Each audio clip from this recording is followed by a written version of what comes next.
ఇక్కడ కూర్చున్న క్రైస్తవులను అడుగుతున్నాను నేను ఈ రోజున, కులం మీ ప్రతిష్ట కదా, కాదంటారా?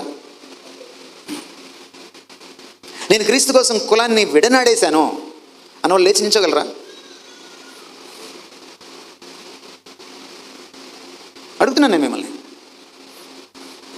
మరి లూకా సువార్త 14 ప్రకారం మీరు క్రైస్తవులు ఎలా అవుతారు?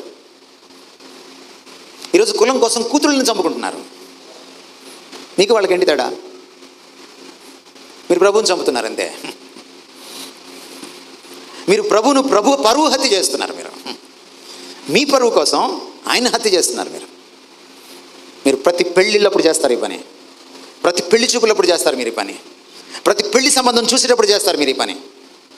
మీరు చర్చిలో మీ తోటి వాళ్ళని ప్రేమించేటప్పుడు మీరు ఈ పని చేస్తారు. మీరు రాసుకు పూసుకొని తిరుగుతారే కొంతమందితో, అప్పుడు కూడా మీరు ఈ పని చేస్తారు.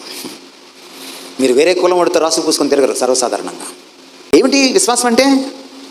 నిన్ను నువ్వు ఇచ్చి వేసుకోవడం, నీ అహాన్ని సైతం ఆయన పాదాల దగ్గర పణంగా పెట్టడం, అది విశ్వాసం.